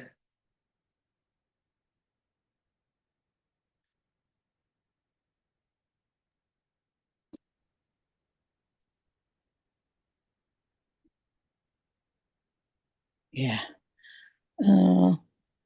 maaf Pak Ustadz, satu hal yang saya ingin bertanya, apakah tadi yang diterangkan untuk mendapatkan kolbu yang demikian itu Pak, itu melalui suatu proses waktu Pak? Atau cuk-cuk, iya gitu Pak. Cuk-cuk bisa gitu loh Pak. Gitu Pak. Kan pencerahannya sangat sangat indah gitu Pak, tapi untuk dalam skala praktek kan tidak semudah itu Pak. Begitu. Terima kasih Budaya. Betul, Silakan. nggak ada sesuatu yang cuk-cuk itu nggak ada Budaya. Iya, Makanya iya, dalam Islam itu selalu ditekankan yang namanya kita itu harus ada persiapan, istiadat istilahnya. Dalam hal apapun harus ada kesiapan diri kita. Jadi untuk juga merasakan jiwa yang damai, tenang tadi kata Coach Dani, itu juga perlu ada kesiapan diri. Karena nature dari orang yang belum sadar itu offset kata Coach Dani tadi kan. Offset selalu kalaupun tidak kekurangan ya berlebihan. Untuk sampai pada kolbu yang cirinya adalah bisa balance gitu kan, bisa seimbang. Tadi dikatakan juga Tanzil al-Aziz Rohim, ada sisi feminin, ada sisi maskulin, ada keseimbangan itu, yin and yang itu tidak bisa didapatkan dengan tiba-tiba, teman-teman. Makanya harus membina diri ketika kita misalkan duduk sholat, harus benar-benar dirasakan. Gejolak-gejolak nafsu, gejolak-gejolak jiwa itu memang harus dirasakan betul. Tadi ada 5 hal dari Coach Dani. Niat kita harus memang kita luruskan dulu. Kalau niat aja nggak lurus, udah pasti bergetar itu. Getaran-getaran ego, apalagi ego itu bisa sampai pada tataran yang paling halus ya. Paling halus misalkan, kita nggak tahu misalkan ekspresi orang itu kan baik, tapi di dalam dirinya menyimpan misalkan niat-niat tertentu kan kita nggak tahu. Dan hanya orangnya yang bersangkutan dan Tuhan yang tahu. Makanya sebenarnya itu proses latihan yang terus-menerus. Makanya di sini dikatakan sirotol mustaqim. Mustaqim itu kan ada konsistensi dalam latihan. Mustaqim atau istiqomah dalam bahasa Arabnya itu kan untuk bisa mahir menjadi diri yang stabil, diri yang tenang, itu perlu istiqomah, perlu yang namanya latihan terus-menerus menjadi malakah, menjadi skillful di dalam kesadaran Tuhan itu. Makanya perlu yang namanya riyadhah. Bentuk riyadhah itu adalah puasa, bentuk riyadhah itu adalah ibadah sholat malam misalkan. Itu kan bentuk. Nah, kita harus temukan yang cocok dengan kita, yang nyambung dengan kita itu apa. Dan itu kita harus latih terus-menerus. Nggak ada yang tiba-tiba. Nabi Muhammad aja perlu di Gua Hiro ber apa namanya berminggu-minggu bahkan ya, atau bahkan berbulan-bulan untuk melatih dirinya itu. Siapa yang nggak ada istiqomah di dalamnya? Makanya istiqomah selalu dikaitkan dengan al-fukaromah. Jadi karamat atau kalau kita dapatkan misalkan keunggulan, skill itu hanya bisa didapatkan dari proses istiqomah, proses konsistensi dan persistensi itu. Makanya tergantung kita budaya, tergantung kita. Kalau kita menyiapkan, jadi kesadaran Tuhan itu kayak menyalakan lampu. Kita bisa terang, tapi untuk ngambil jalur dari PLN-nya itu kan butuh waktu kan. Ya, itu butuh upaya, misalkan ya. butuh manggil PLN, terus butuh masang kabel, sampai kemudian memang sih untuk nyalakan lampu itu kan tinggal kita pencet on off-nya aja, tapi untuk menyiapkan lampu itu sampai bisa nyala, itulah yang butuh yang namanya keistiqomahan. Butuh persiapan diri yang benar-benar kita itu konsisten. Itu. Belum lagi kalau PLN-nya nggak mau ngasih ya, Pak. Nah, betul. Iya Kalau kan? Iya, iya betul. iya, iya. Analoginya keren banget nih. Budaya Iya. nangkep Makasih. kelakuan. Tapi kalau PLN yang ini PLN-nya maha baik, Bu. Oh Pasti iya, ngasih, Bu. Asal iya kita Pak. bersedia. Asal kita pantas ya Pak. Iya, Iya. PLN-nya Pantas Tuhan itu kan menerimanya. sebenarnya nggak ada ini, Bu, nggak ada tarik menarik, mau nggak mau. Tuhan itu selalu membuka tangannya Iya. lebar-lebar. Bahkan di dalam hadis kan dikatakan kalau kita satu langkah menuju Tuhan, Tuhan 1000 langkah, kan gitu. Nggak kayak PLN kita, Bu. Iya. Karena PLN-nya mungkin sedang nggak pakai hati. Iya. Betul. Iya. Terima kasih Pak. Terima Ya. kasih. Kasih Sedikit budaya. menambahkan ya buat budaya, memang ada kita semuanya ya, ini memang butuh waktu ya, tapi hati-hati dengan ego yang menyelip ya kepada proses ini dengan mengatakan susah ya, ini sulit sekali dan lain sebagainya. Itu hati-hati ya. Jadi ketika kita bersedia, memang ada butuh waktu, tetapi ketika kita bersedia, pasti itu dimudahkan dalam memahaminya, dalam menjalaninya. Ya, jadi Ya. praktek-praktek yang tadi tuh 5 dimensi diri yang perlu diamati, kemudian 5 belenggu diri itu bisa ada awal ya dari praktek saya dulu ya. Itu praktek awal bagaimana memahami ego yang mengambil alih gitu ya, kedaulatan kesadaran kita tuh dari sana, Bu. Gitu, Bu. Ya, terima Makasih kasih budaya ya. penjelasannya. Iya. Terima Ya, kasih. sama-sama. Pak Rizal mau silakan. Pak Rizal. Terima kasih. Assalamualaikum warahmatullahi wabarakatuh. Jadi Salam. memang kalau apa ya, momen-momen seperti ini ya sepertinya kalau tidak bertanya gitu kan agak kurang apa ya namanya ya, agak pasif, kurang enak gitu kan. Jadi Kurang ya, garam. kurang, kurang garam gitu. Ini terkait dengan apa tadi, pembahasan terkait dengan inna kalaminal mursalin ya. Nah, jadi tadi Ustadz Hasan gerakan kolbu. Jadi kolbu itu diilhamkan Jamal dan Jalal, ya, ini sifat-sifat Allah ya. Gitu ya. Saya tadi langsung terkonek gitu kan.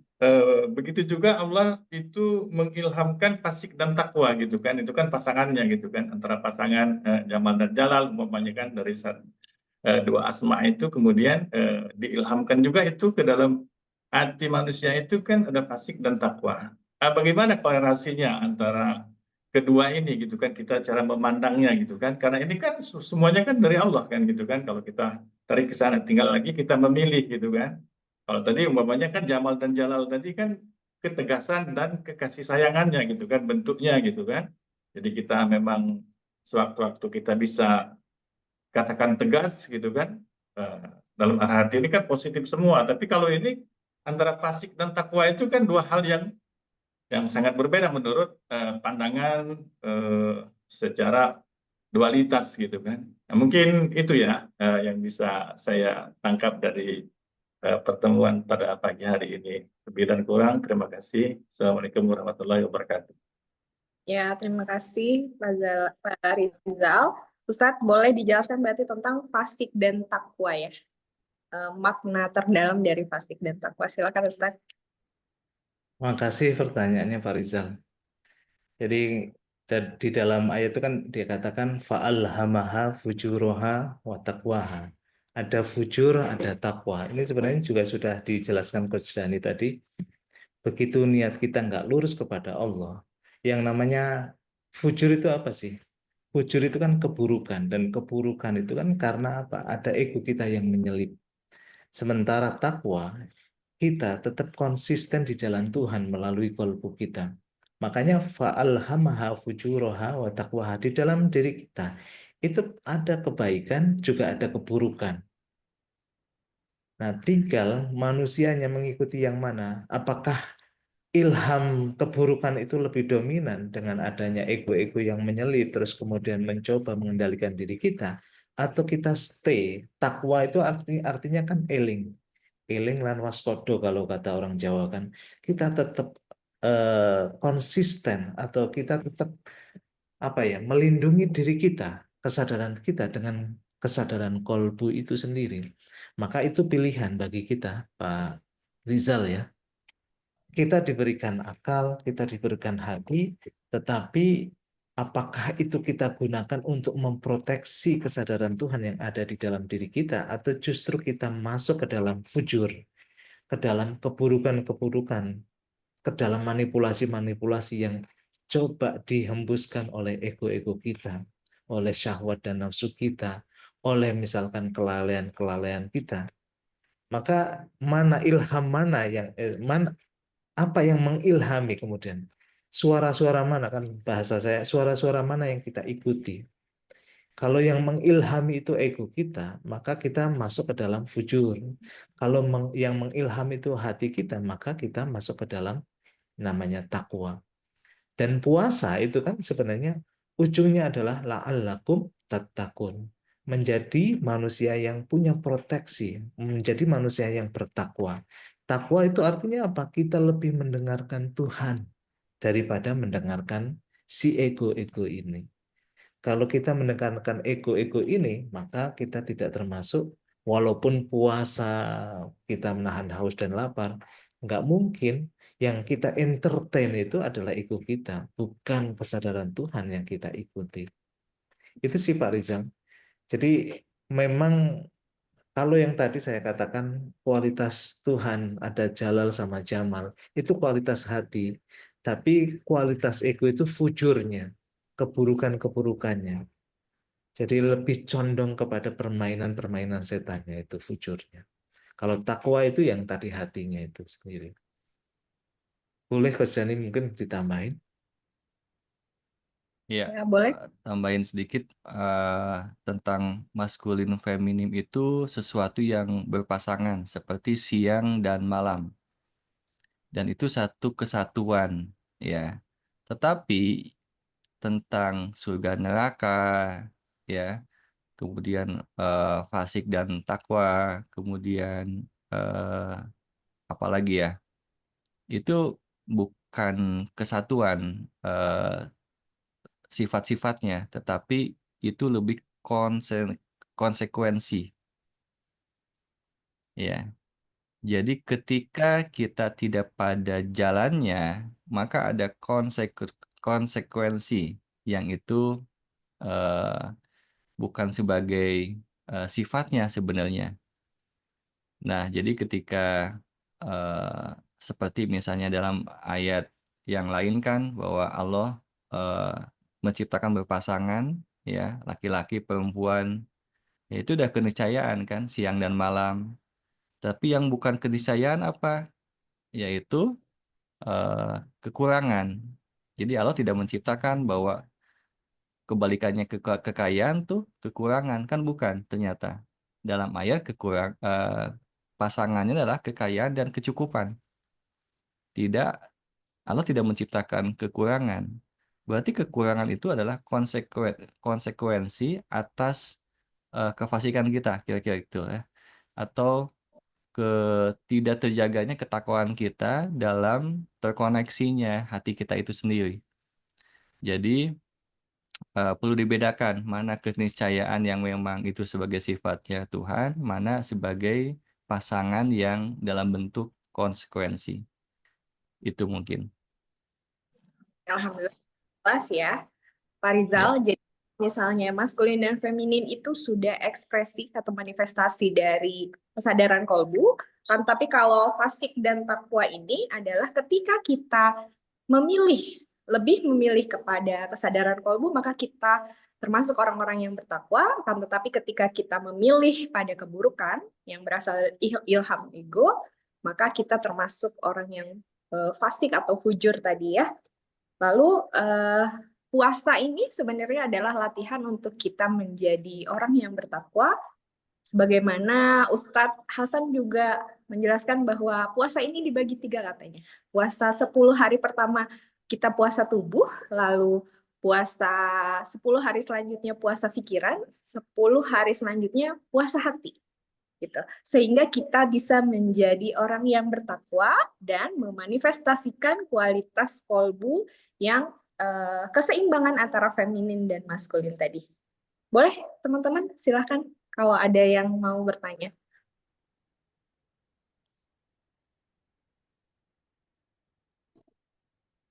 Pak Catur tadi, silakan.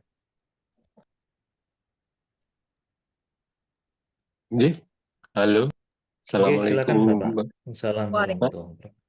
Assalamualaikum warahmatullahi wabarakatuh.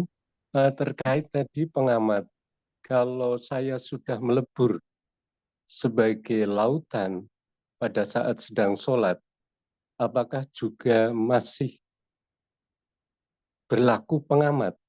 Ataukah pengamatnya menjadi hilang dan melebur ke dalam sebuah lautan itu?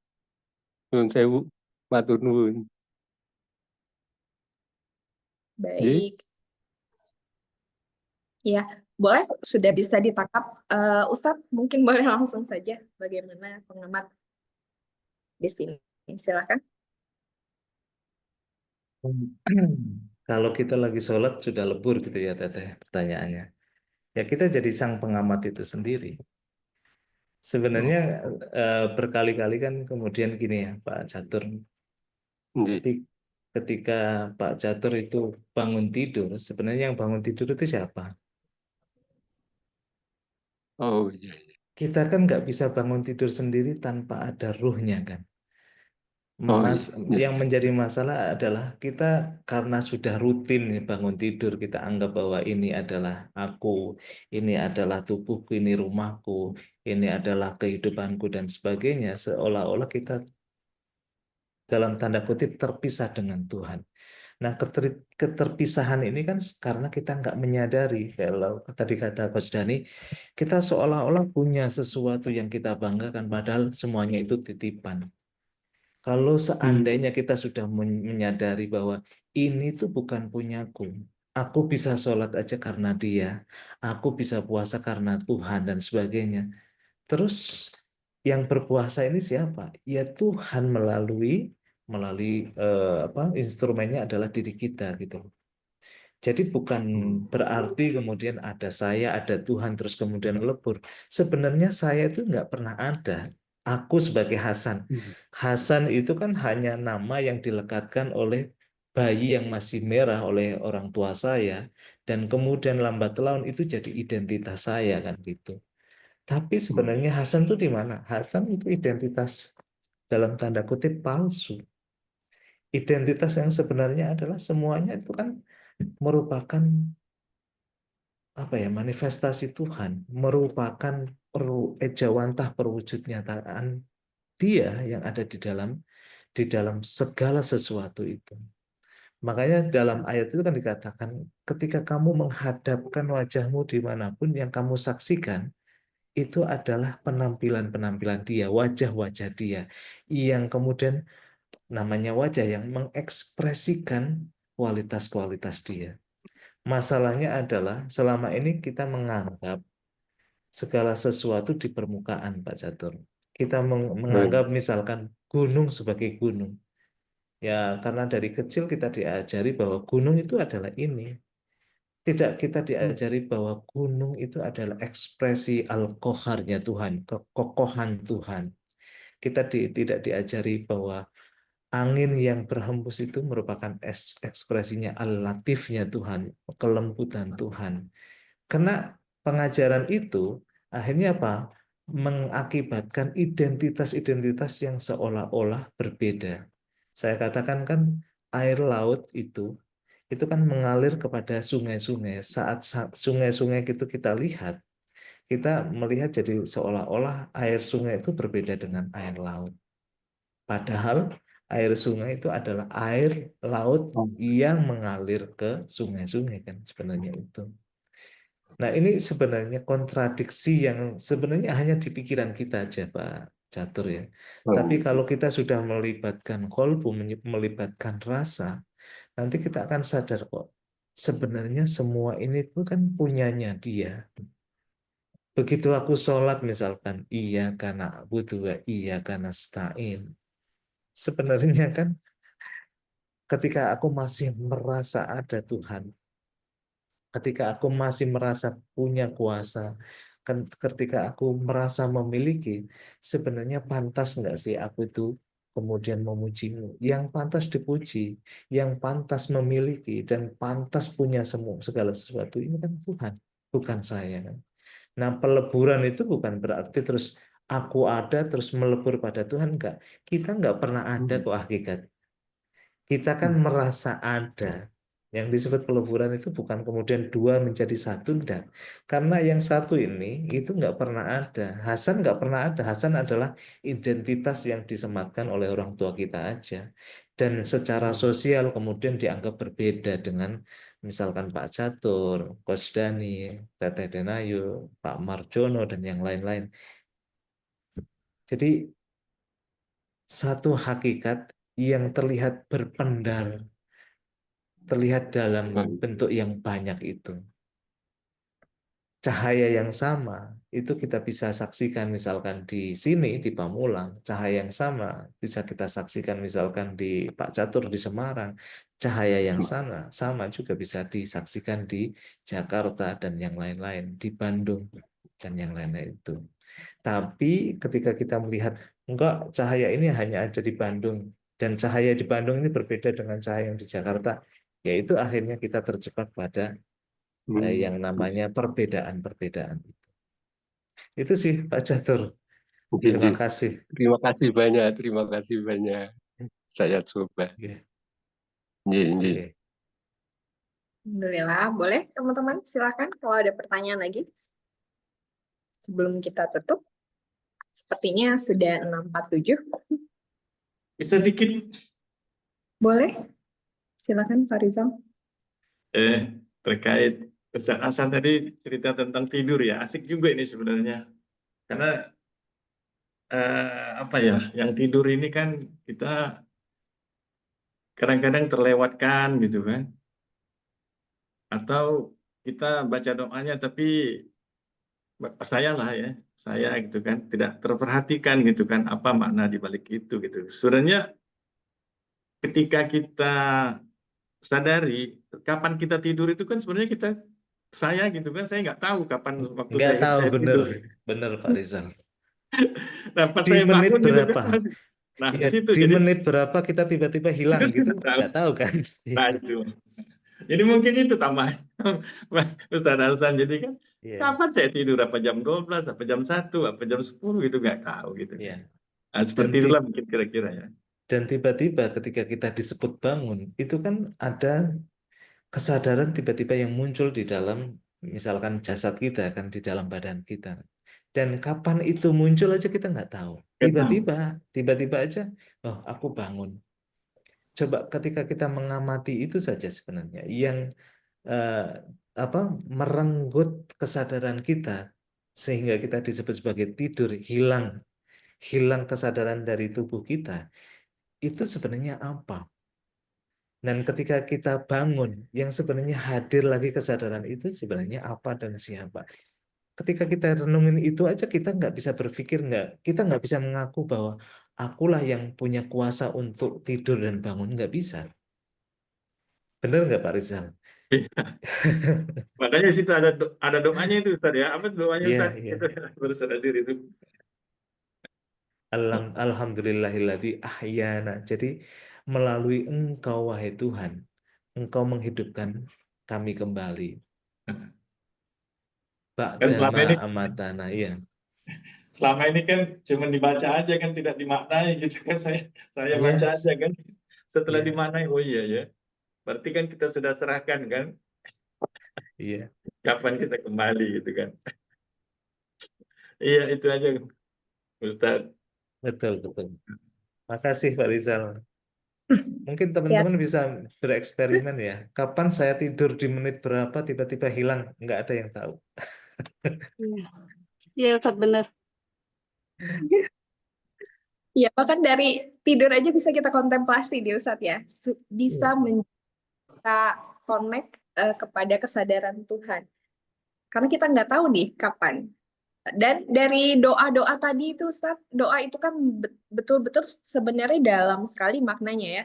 Mungkin kapan-kapan bisa diulas makna dari Tempat doa-doa, tidur ya. Iya, doa ya. betul. Selama ini kita doa memang hanya sesuatu yang dihafal, jadi kita nggak terlalu merasakan ada koneksi intimasi, koneksi kalbu di situ. Iya, Jadi kebanyakan benar-benar hanya penghafalan yang diajarkan dari kita kecil oleh orang tua. Padahal benar-benar powerful si doa itu ya. Alhamdulillah. Betul, Teteh. Boleh, Mbak Yanti silakan. iya terima kasih Teh Ayu. Alhamdulillah Ustadz Hasan, Kasdani hari ini luar biasa. Saya dapat Lailatul Qadar hari ini. Amin. Alhamdulillah. Amin, amin, alhamdulillah. Iya kan Kodarnya Lailatul di Qadar itu awal. pemahaman ayatnya ya Kak, ya Ustadz ya. Iya, betul. Jadi kapan saja bisa kita dapatkan ya Ustadz. Betul, betul. Alhamdulillah, terima kasih Ustadz. Itu aja sih. Pokoknya hari ini luar biasa dan bersyukur. Kembali lagi, terima kasih. Sama-sama, Yanti. Semuanya itu dari Tuhan. Ya, Ya, makasih Ustadz. Makasih Kasdani. ya, alhamdulillah. Boleh silakan Coach. Oh, Ditambahkan. iya. Ah, jadi bahwa tadi kan bahasan dari sholat itu sendiri keterhubungan sebenarnya kan ya. Jadi keterhubungannya adalah sebenarnya adalah dia yang sedang menyadari dia sendiri gitu, atau aku yang sedang menyadari aku sendiri, nggak ada yang lain. Ya, jadi bagaimana kita ya merasakan keberadaan di lautan itu, bukan ya memang ini kan bahasa-bahasa yang eh, seperti awalnya bagaimana kita menjalankan sampai di titik ini tuh ada tahapannya.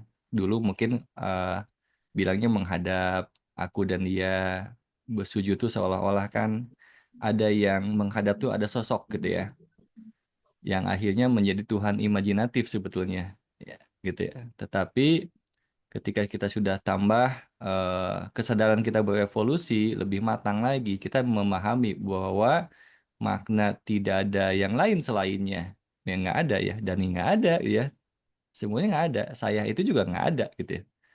Jadi yang ada hanya dia. Jadi yang bisa merasakan dirinya sendiri siapa? Ya dia sendiri. Yang bisa mengenalinya dia sendiri siapa? Ya dia sendiri, nggak ada yang lain. Ya. Tetapi untuk tahapan ke sana memang Tuhan itu ya bermain-main, bermanifestasi, menjadi jiwa lah, menjadi pikiran lah, menjadi ego sendiri nggak ada. Ya.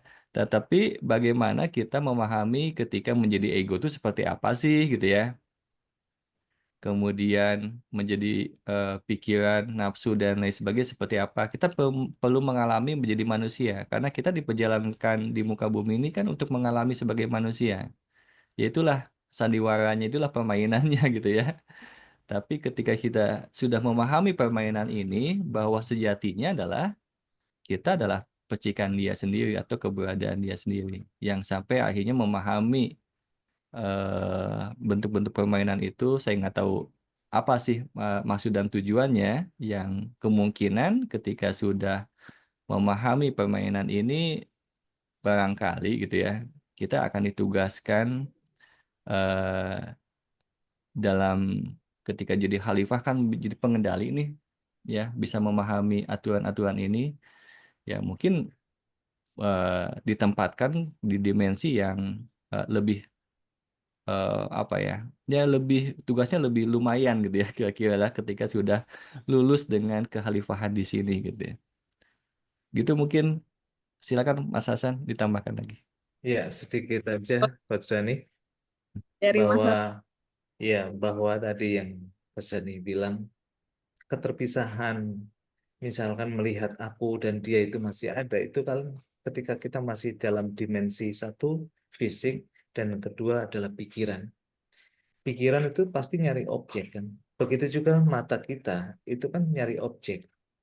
Nah, penyembahan kepada Tuhan, kalau yang masih pakai objek itu ya saat kita masih berpikir tentang Tuhan. Tuhan kenapa begini, kenapa seperti itu. Nah, surat Yasin itu mengajarkan kepada kita semua bahwa sembahlah Tuhan melalui rasa hatimu gitu. Rasa itu sebenarnya nggak ada objeknya gitu. Misalnya ketika saya pengen tahu rasa manis dan asin, ya udah langsung kita tenggelam dalam rasa itu, kita mencobanya gitu. Nggak bisa kita bayangkan ada aku yang mengamati, terus kemudian ada objeknya. Ya, keterhubungan dengan Tuhan itu adalah peleburan saat kita hadir dalam rasa itu. Rasa itu sebenarnya kita bisa mungkin bayangkan imajinatif di dalam diri kita. Oh, rasa asin itu seperti ini, seperti itu. Itu nggak bisa menggambarkan rasa. Yang bisa menggambarkan rasa adalah kalau kita bersatu dengan rasa itu, tenggelam dalam rasa itu. Kayak misalkan kita bayangin, misalkan rambutan itu asem nggak ya? Kita bayangin sehingga kita akhirnya keluar itu air liur kita. Tapi itu pun nggak bisa menggambarkan rasa. Makanya Jalaluddin Rumi itu kan berbicara ketika menggambarkan cinta, kata dia, tidak ada yang bisa menggambarkan cinta, bahkan pena pun patah untuk menggambarkan cinta itu sendiri. Karena rasa nggak mungkin bisa digambarkan. Begitu kita menggambarkan pakai ekspresi pikiran kita, ekspresi perkataan dan logika kita, pasti itu akan mempersempit kita. Bagaimana tenggelam dalam lautan terus kita ngomong bahwa lautan itu A atau B atau C. Pasti itu nggak menggambarkan lautan. Nah, kebersatuan atau tenggelam dalam kasih sayang Tuhan, kalau kata para ulama sufi itu hanya bisa dirasakan dengan yang namanya dimensi kolbu kita, yaitu zauk itu sendiri, dimensi rasa. Makanya surat Yasin ini kan membahas tentang dimensi kolbu sebenarnya dalam diri kita. Dengan kolbu itu sendiri nanti kita akan tahu Fajani yang tadi terakhir Fajani bilang. Jangan-jangan ketika kita masuk dalam dimensi yang luas itu, peran kita, misi hidup kita juga akan meluas juga. Dan kita bisa menjadi agen-agen Yasin. Iya. Makasih Mas Dani.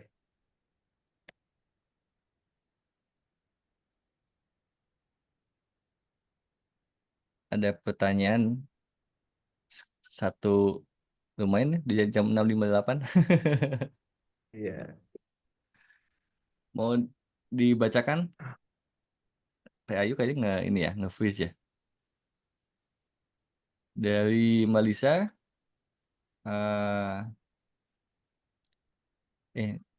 apa mau dari siapa nih? Mas Wahyu mau sharing dulu atau gimana? Boleh. Ini ada dari Mas Yu. Semua yang menampil di layar Zoom mau sharing. Katanya semua yang menampil di layar Zoom ini cuma akun yang diberi identitas. Di balik akun ini sesungguhnya hanya ada satu layar yang sama, yaitu kalau Zoom-nya dimatikan, semua tampilan akunnya hilang. Yang tetap ada Ya, hanya... Wah, ini Masya Allah Ya. ya. ya, Nah, ini Lalu, mengonfirmasi tadi kata Teh bahwa yang ya. ada hanya dia. betul.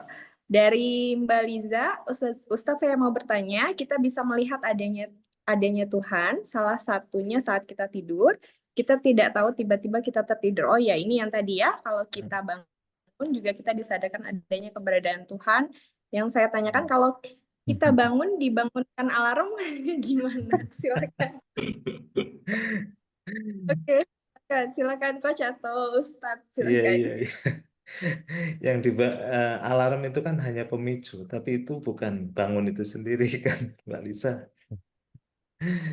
Ya, bisa alarm atau bisa saudara kita yang nepuk-nepuk gitu sehingga kita jadi bangun. Itu bukan bangun, tapi itu sebab atau apa namanya ya, atau instrumen kita dibangunkan, tapi bukan bangun itu sendiri.